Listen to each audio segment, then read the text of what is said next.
The sound of their laughter hit me before I even opened the bedroom door. I'd come home early from my sister's, thinking I'd surprise Jason with takeout from his favorite Thai place. Instead, I was the one getting the surprise of my life. I'm Marley, and until that moment, I thought I had it all. A successful career in marketing, a beautiful home in the suburbs, and what I believed was a rock-solid marriage of 8 years. Funny how life can shatter everything you think you know in the span of a heartbeat. My hand froze on the doorknob as I heard Rosalie's voice through the door.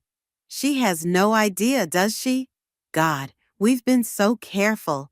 Careful is my middle name, Jason replied, followed by the rustle of sheets. Once the transfer goes through next week, we'll have everything set up. Poor, trusting Marley won't know what hit her.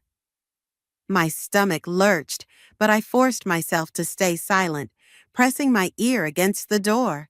How much are you moving? Rosalie asked. Everything. The joint accounts, the investment portfolio, even her inheritance from her dad. She gave me access last year, remember? By the time she figures it out, we'll be sipping margaritas in Cabo. I bit down hard on my knuckles to keep from screaming. Rosalie, my best friend since college, the woman who'd been my maid of honor, who'd held my hand through my father's funeral, was in my bed with my husband, plotting to destroy me. What about the house? Rosalie's voice dripped with false concern. Already working on it. Convinced her to sign it over to an LLC last month. Said it was for tax purposes. Jason's smug laugh made my blood boil. She trusts me completely. It's almost too easy. The takeout bag slipped from my fingers, landing with a soft thud on the carpet. Inside the room, everything went quiet. Did you hear something? Rosalie whispered. That was my cue. I straightened my spine, took a deep breath, and walked down the hallway, making sure my heels clicked loudly against the hardwood floors. Jason, I called out cheerfully. I'm home early. The scrambling sounds from the bedroom would have been comical if they weren't breaking my heart. I counted to 30, giving them time to dress, before walking back to the bedroom door and pushing it open. There they stood, Jason buttoning his shirt, Rosalie smoothing her hair. Our bed, the bed we'd picked out together at that cute boutique in Portland, was a rumpled mess. Marley, Rosalie's face was flushed. I just stopped by to drop off those contracts you wanted to review. I smiled, amazed at how steady my voice was. Really? Where are they? She glanced at Jason, panic flickering across her face. They're downstairs, Jason cut in smoothly, walking over to kiss my cheek. I fought the urge to recoil. How's Tessa doing? Oh, you know my sister, I said lightly, meeting his eyes. Always full of drama, but she gave me some interesting perspective today. Yeah? Jason's confidence wavered slightly. She reminded me that sometimes the people closest to us aren't who they seem. I turned to Rosalie. Isn't that right, bestie? Rosalie's face went pale. I should go. Lots of work to catch up on. I watched her grab her purse and practically run from the room, Jason's eyes following her every move. The moment we heard the front door close, he turned to me with that charming smile that used to make my knees weak. Want to order in tonight? I'm thinking Thai. I looked at the floor where my dropped takeout bag still sat, already covered, though I seemed to have lost my appetite. Everything okay? He reached for me, but I stepped back. Just tired. Think I'll take a shower and turn in early. I forced another smile. By the way, did you handle that transfer we talked about? For the investment account? Not yet, he said quickly. Been swamped at work. I nodded, watching him lie to my face. No rush. We have all the time in the world. As I walked to the bathroom, my mind was already racing. They thought I was stupid, naive, trusting Marley. They had no idea what was coming. I caught my reflection in the mirror, calm, collected, already plotting. They wanted to play games? Fine. But they were about to learn that I wrote the rule book.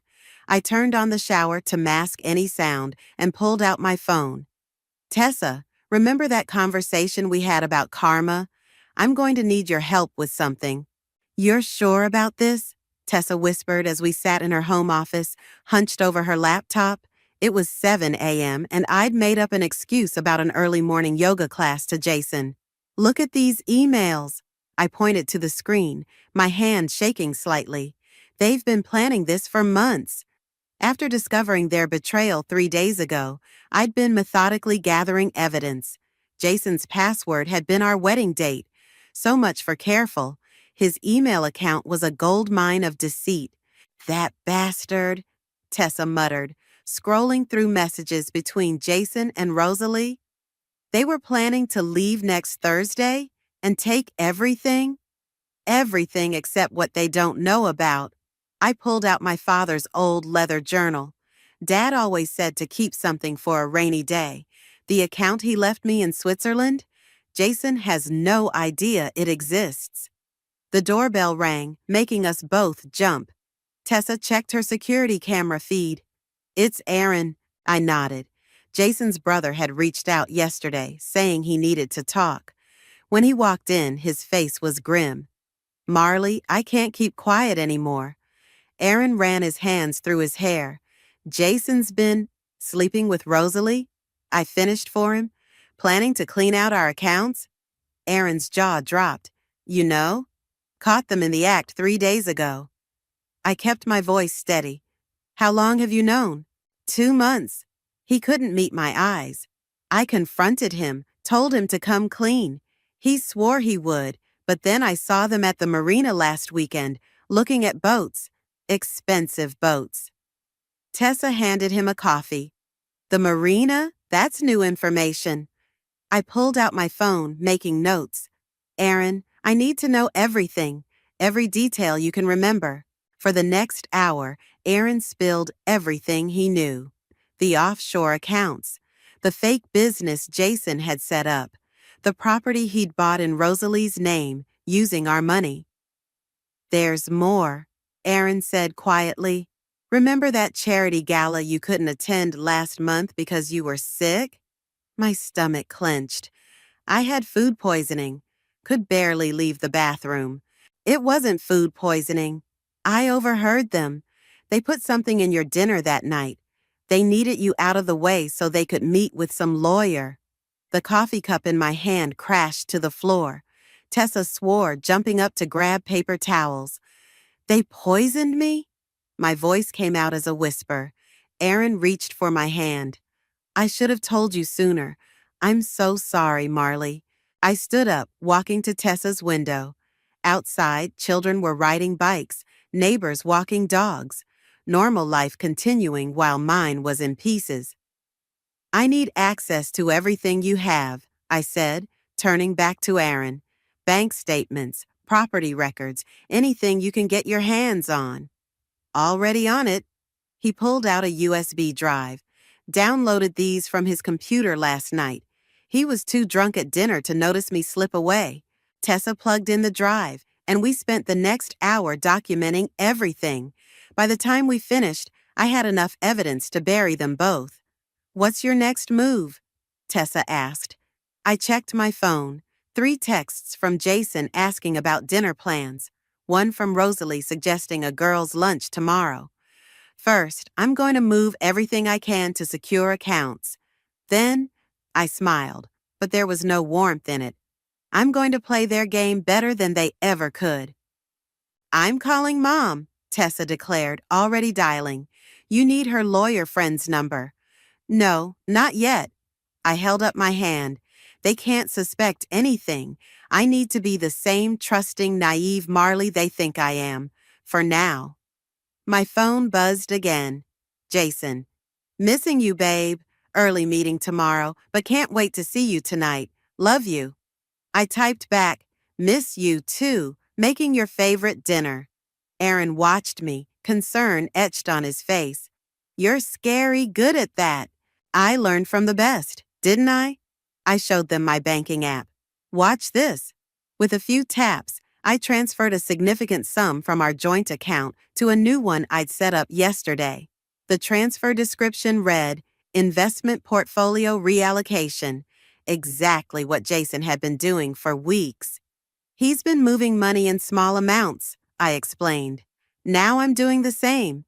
By the time he notices, it'll be too late. Tessa hugged me tight. What do you need from us? I looked at my sister and my soon-to-be ex-brother-in-law, feeling stronger than I had in days. Just be ready, the show's about to begin. As I drove home, I started planning dinner, Jason's favorite lasagna. He'd never suspect that while he was savoring every bite, I'd be systematically dismantling the life he'd planned with my best friend. Karma, after all, was best served with a side of garlic bread. Babe, have you seen the statement from our investment account? Jason called from his home office. I smiled into my coffee cup, counting down in my head. 3, 2, 1. Is something wrong? I asked, walking in with the perfect mix of concern and innocence on my face. There's a large transfer here. He frowned at his screen. Did you move some money around? I perched on his desk, letting my hand rest on his shoulder. Oh, that. Remember that financial advisor you mentioned? The one Rosalie recommended? I finally took her advice and set up a meeting. Jason's face went pale. You what? I thought you'd be proud of me, taking initiative with our finances. I pulled up the advisor's website on my phone. Mr. Thompson had some amazing ideas about portfolio diversification. You should have discussed this with me first, Jason said, his voice tight with barely controlled panic. But you're always saying I should be more involved in our finances. I kissed his cheek, feeling him tense. Don't worry, I followed your example. You know, those transfers you've been making to that new account? He knocked over his coffee mug, dark liquid spreading across his desk. What transfers? The ones to the LLC? I saw them on our statement and figured that was your strategy. I started dabbing at the spill with tissues. Is everything okay? You look worried. Everything's fine, he managed, reaching for his phone. I have a meeting to get to. As soon as he left, I called Tessa. He took the bait. $10 says he's calling Rosalie right now. Make it 20, she laughed. Erin's watching her house. Says she just ran out to her car like her hair's on fire. I checked my watch. Perfect timing. The mover should be at the storage unit in 30 minutes. I'd spent the past week secretly moving our most valuable possessions, artwork, jewelry, family heirlooms, into a secure storage facility. Each piece carefully documented and photographed. Let them try to claim I was hiding assets. I had receipts for everything. My phone buzzed with a text from Rosalie. Lunch today? Need to talk about something important. Can't today, I replied, meeting with the financial advisor again. He's so helpful. Thanks for the recommendation. 3 dots appeared and disappeared several times before she responded. What financial advisor? The one you told Jason about? Mr. Thompson? Did I mix something up? No, yes, that's right. Rain check on lunch? I smirked at her obvious panic. Of course, bestie. The doorbell rang, and I found Erin on my doorstep with a stack of papers. You need to see these, he said, spreading them across the kitchen counter. Found them in Jason's car this morning while he was at the gym. Property listings in Mexico, passport applications, a handwritten list of account numbers in Rosalie's writing. They're getting sloppy, I noted, photographing everything. Overconfident. There's more. Erin pulled out his phone, showing me security footage from his company's parking garage. Jason and Rosalie in a heated argument, gesturing wildly. This was 10 minutes ago. Trouble in paradise? I grinned. Send me that footage. Already did. But Marley? Erin hesitated. Be careful. When Jason feels cornered, he gets dangerous. As if on cue, my phone lit up with Jason's face. Hey, honey, Coming home for lunch? Can't today, I said brightly. Having lunch with your brother. Discussing that business opportunity he mentioned? Silence on the other end. Aaron and I exchanged knowing looks. What business opportunity? Jason's voice was sharp. Oh, was it supposed to be a secret? Aaron mentioned some investment potential at his firm. Since I'm getting more involved in our finances, I thought, stay away from my brother. The threat in his voice was clear. Jason, what's wrong? You're scaring me.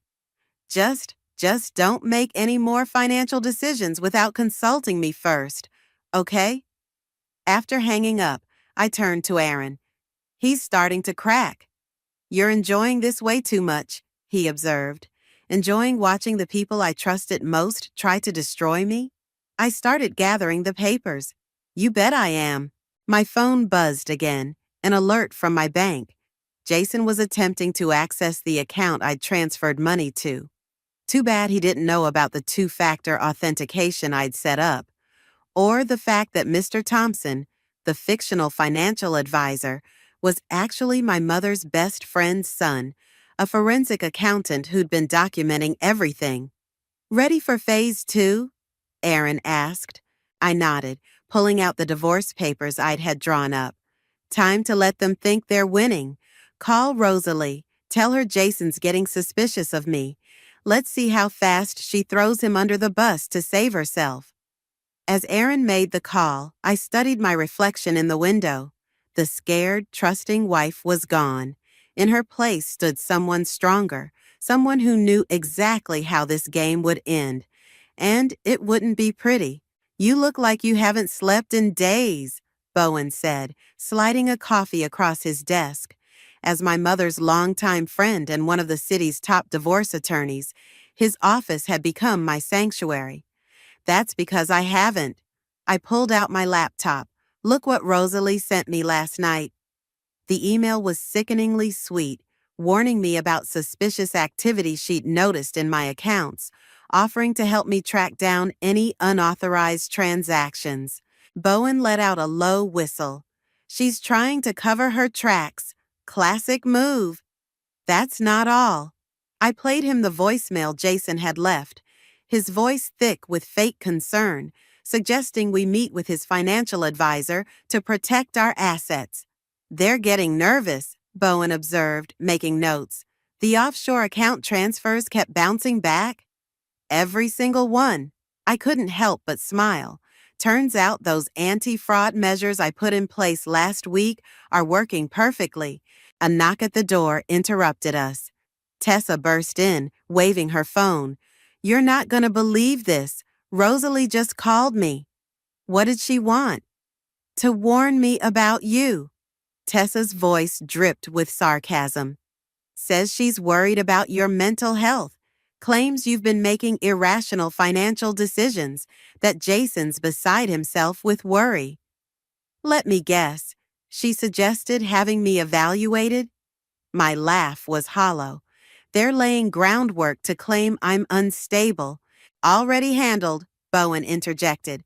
I had you undergo a psychological evaluation last week, remember? You're officially documented as being of completely sound mind. My phone buzzed. Another text from Jason. We need to talk about these transfers. Coming home early today. Perfect timing, I muttered, showing them the message. Ready to put on a show? 2 hours later, I was in our kitchen when Jason walked in. Right on cue, Rosalie was with him. Marley, honey, she started, her face a mask of concern. We need to talk. Of course, I chirped, pulling cookies from the oven. I just baked your favorite, chocolate chip. Remember how we used to make these during our college study sessions? They exchanged glances, thrown off by my cheerfulness. It's about the money you've been moving around, Jason said firmly. We're worried about you.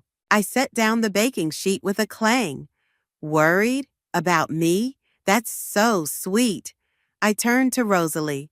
Isn't he the best husband? Always looking out for me, just like you're the best friend anyone could ask for. Marley, Rosalie stepped forward, reaching for my hand. "We think you might need help. Professional help." "Oh," I brightened. "Like Mr. Thompson? He's been so helpful with the accounts. Or did you mean the other kind of help?" I pulled out my phone. "Actually, I have something to show you both."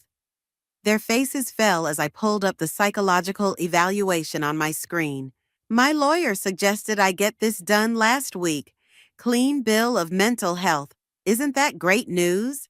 "Your lawyer?" Jason's voice cracked. "Bowen Boyd, Mom's friend. He's been helping me understand all these financial terms." I waved my hand dismissively.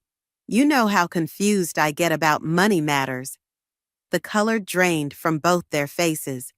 "Why do you need a lawyer?" Rosalie's voice was barely a whisper.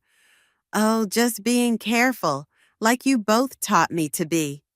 I started packaging up the cookies. "These are for Aaron, by the way. He's been so helpful lately." Jason grabbed my arm. "What exactly has my brother been helping you with?" I looked pointedly at his hand until he released me. "Just some investment advice. Speaking of which, how's that property in Mexico coming along? The one you and Rosalie were looking at?" The cookie tin crashed to the floor. Rosalie stumbled backward, catching herself on the counter. I should go," she stammered. "So soon? But we haven't even talked about the offshore accounts yet. Or should we save that discussion for the lawyers?" Jason stepped toward me, his face dark. "What game are you playing?" "Game?" I met his gaze steadily. "I learned from the best, didn't I? You and Rosalie are excellent teachers." "Marley, please," Rosalie pleaded. "We can explain." "Save it for court." I started cleaning up the spilled cookies. "By the way, Jason, you might want to check those account transfers again. Seems like there's been some technical difficulties." As they stood there, shell-shocked, my phone buzzed. A text from Bowen. "Everything's in place, ready when you are." "Now, if you'll excuse me," I said, grabbing my purse. "I have a meeting with my financial team. Don't wait up, honey." I left them standing in the kitchen, surrounded by broken cookies and shattered schemes. Phase 2 was complete. Time for the real fun to begin. "Someone's following me," I said into my phone as I drove home from work. "Black SUV, 3 cars back. Been with me since I left the office." "Jason hired a PI," Aaron confirmed. "I overheard him on the phone this morning. Want me to run the plates?" "Already did. Registered to Summit Investigations." I checked my rearview mirror again. "Amateur hour. At least hire someone who knows how to tail properly." I pulled into the grocery store parking lot, watching the SUV awkwardly try to look inconspicuous 2 rows over. My phone buzzed with a text from Rosalie. "Please answer my calls. We need to talk." "Your brother's getting desperate," I told Aaron. 7 missed calls today. Rosalie's up to 12. "Be careful. He was at my office earlier, asking questions about your meetings there." "Perfect," I smiled, grabbing my shopping bag. Time to give our PI friend something interesting to report. I walked into the store, making sure to bump into Bowen, right on schedule. "Marley," he called out loudly enough for anyone watching to hear. "I was just thinking about you." "Bowen, what a surprise!" I touched his arm, letting my hand linger. "Thank you again for dinner last night. The restaurant was amazing." We hadn't actually had dinner, but the PI didn't know that. "My pleasure. Listen." He lowered his voice conspiratorially, but still loud enough to carry. "About those documents you left at my place." Right on cue, my phone exploded with texts from Jason. "Who the hell is that man? What documents? Where were you last night?"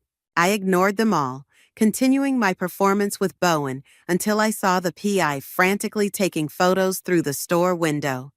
Back in my car, I called Tessa. "Show's over. How long until Jason gets the PI's report?" "Already did," she laughed. "He's losing it. Just stormed into Rosalie's house. Aaron's watching them fight through the window." Good. I pulled into our driveway. unsurprised to find Jason's car already there. Time for Act 2. I found him pacing in the kitchen, face red with rage. Who is he? Who? I started unloading groceries. Don't play dumb. The man at the store. The one you had dinner with. Oh, Bowen? I kept my voice casual. Just a friend. Why are you having me followed, Jason? He froze. I'm not. Summit Investigations? I raised an eyebrow. Really? They have terrible reviews on Yelp, by the way. You've been acting strange, he sputtered, moving money around, meeting with lawyers. Speaking of money, I interrupted. How's Rosalie's boat shopping going? Find anything nice at the marina? The color drained from his face. What are you talking about? You know exactly what I'm talking about. I pulled out my phone, showing him the marina photos Aaron had taken. The same day you told me you were at a client meeting. Funny coincidence. You're spying on me? Learned from the best, honey. I started walking upstairs. By the way, your girlfriend's offshore account, the one you've been trying to transfer our money to, it's been frozen. He grabbed my arm, spinning me around. What did you do? Let go of me. My voice was ice. Unless you want assault charges added to the fraud ones. His grip tightened. You vindictive bit. I wouldn't finish that sentence. Bowen's voice cut through the tension. He stood in our doorway, phone recording everything. Let her go, Jason. Jason released me, stepping back. This is my house. Actually, I smiled, rubbing my arm. As of this morning, it's not. Remember that LLC you transferred it to? Turns out there were some irregularities in the paperwork. My lawyers had fun with that.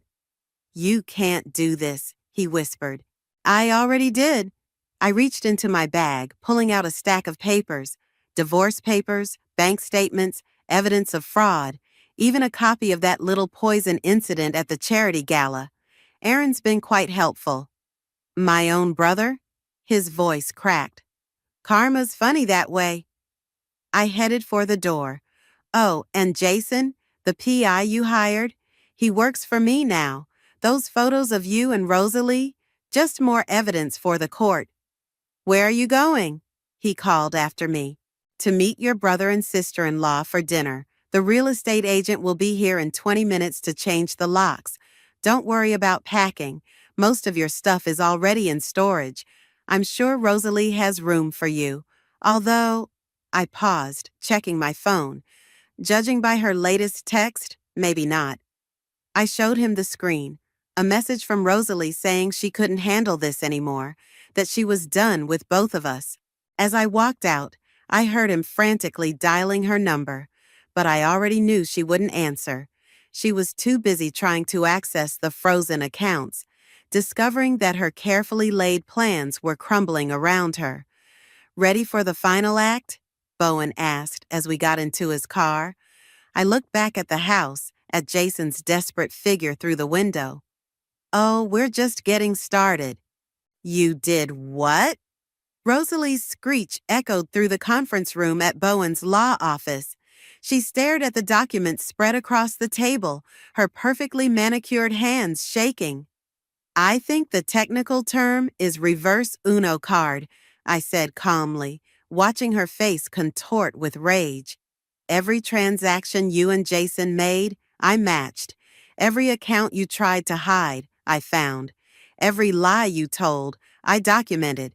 Jason sat slumped in his chair, tie loosened, looking like he'd aged 10 years in a week. This is impossible. Actually, Bowen interjected, sliding more papers across the table.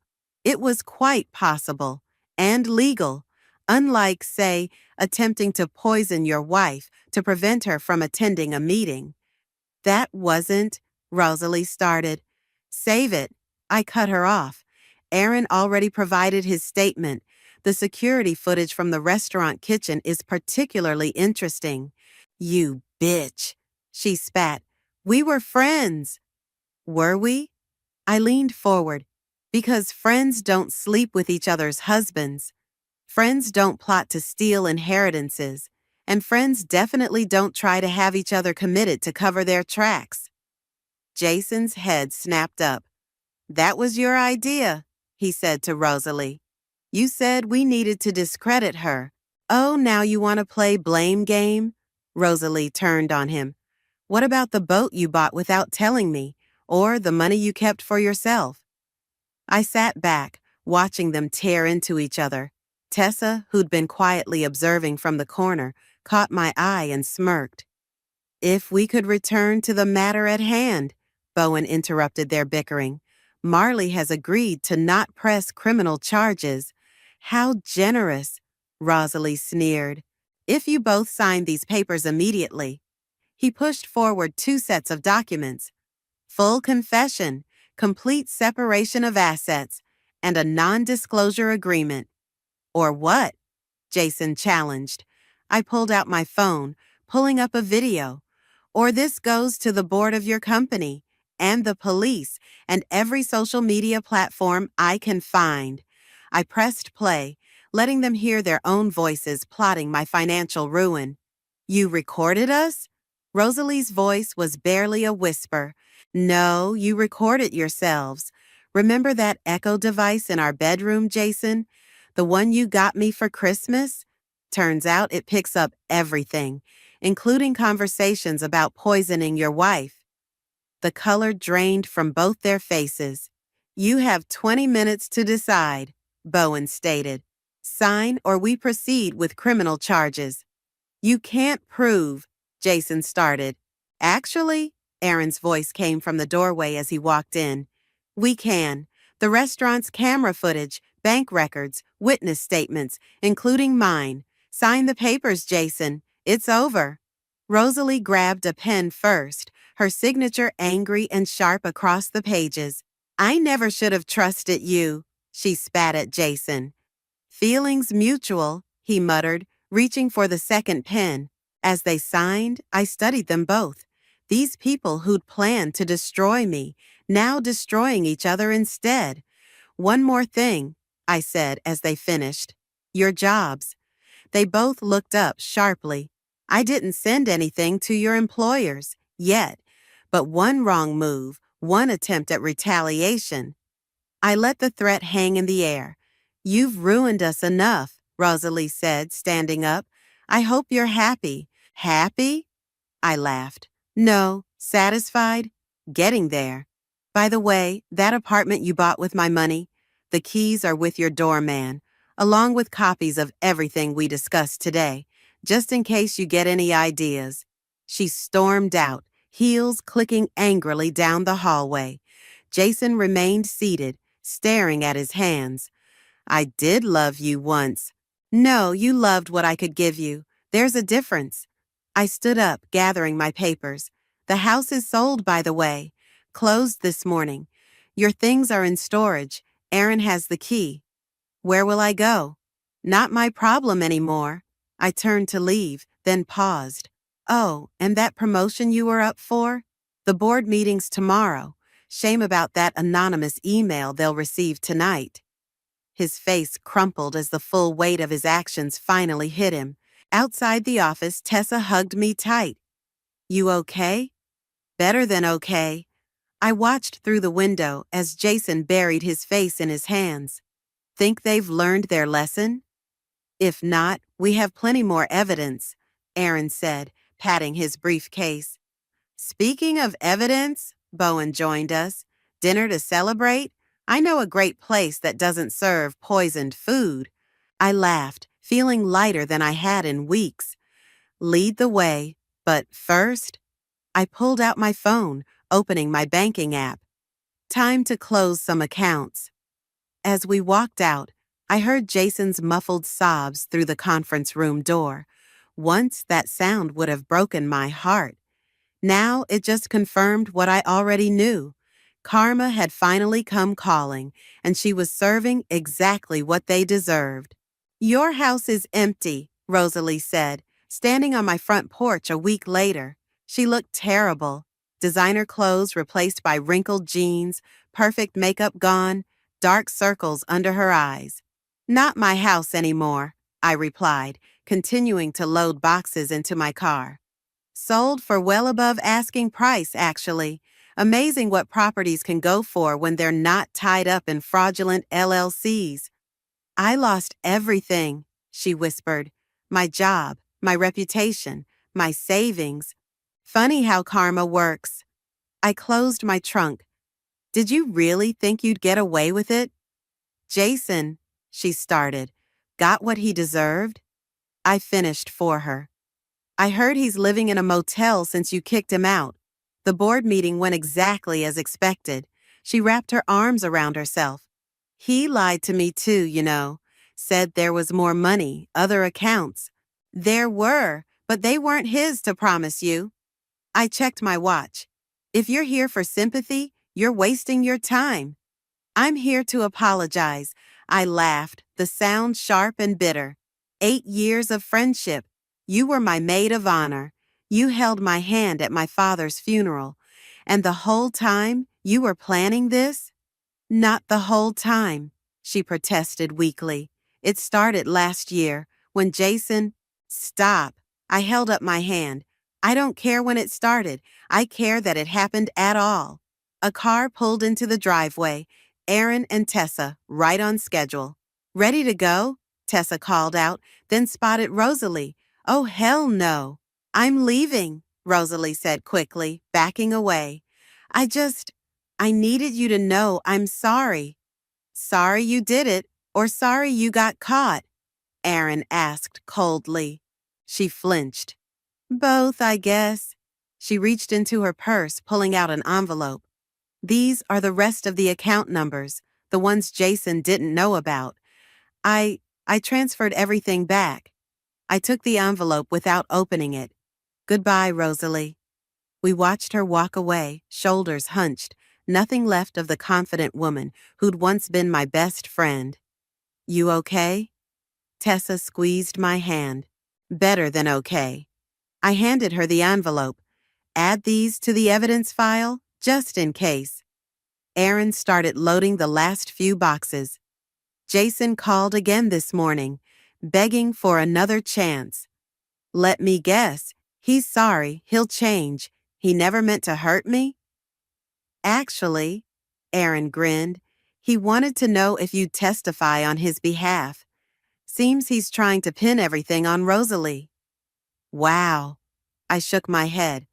They really deserve each other. Speaking of deserving, Tessa waggled her eyebrows. Bowen's been asking about you. Stop. But I couldn't help smiling. We're just friends.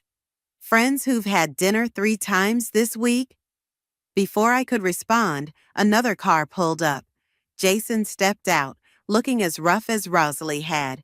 Marley, please, he called out. Just 5 minutes. The restraining order says otherwise, I reminded him. Unless you want to add violation to your growing list of legal problems? I lost my job today, he said, taking a step forward. Aaron moved between us. Back off, brother. This is between me and my wife. Ex-wife, I corrected. As of this morning, check your email. His face crumpled. You didn't even give me a chance to fight it. Like the chance you gave me before trying to steal everything I had? I walked up to him, keeping just outside arm's reach. The divorce is final. The house is sold. Your stuff is in storage. Paid through the end of the month. After that, it's going to auction. I'll tell everyone what you did, he threatened. How you set us up, trapped us. Go ahead, I smiled. Tell them how your wife outsmarted you, how your mistress turned on you, how your own brother helped bring you down. I'm sure it'll make a fascinating story. You've destroyed me, he whispered. No, Jason, you destroyed yourself. I just made sure you couldn't destroy me in the process. My phone buzzed, Bowen calling. I have to take this. Goodbye, Jason. Don't contact me again. As I walked away, I heard Tessa tell him, the moving truck's here. You need to leave. I answered my phone, watching in my rearview mirror as Jason slumped back to his car. Everything okay? Bowen asked. Still on for dinner? Everything's perfect, I replied, looking at the sold sign in front of my former home. And yes to dinner. I'm thinking somewhere new. Fresh start. As I drove away, leaving Jason and Rosalie's broken schemes behind, I felt nothing but peace. They'd tried to write my ending, but I'd rewritten the whole story instead. And this ending? This one was all mine. You're really going through with this? Tessa asked, watching me pack the last box into my new SUV. The house in Portland is perfect, I said. Close enough to visit, far enough for a fresh start.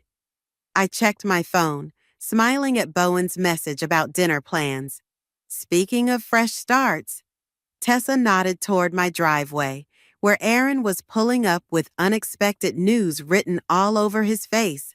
You need to see this, he said, handing me his tablet. On the screen was a local news article. Financial fraud investigation leads to multiple arrests. They actually did it, I whispered, scanning the article. They tried to frame each other. According to the story, both Jason and Rosalie had separately gone to the authorities, each trying to pin their schemes on the other. Their competing confessions had triggered a full investigation. That's not all. Aaron swiped to another article. Remember that charity gala? Turns out you weren't their only victim. My mother burst through the front door of Tessa's house, where I'd been staying. Have you seen the news?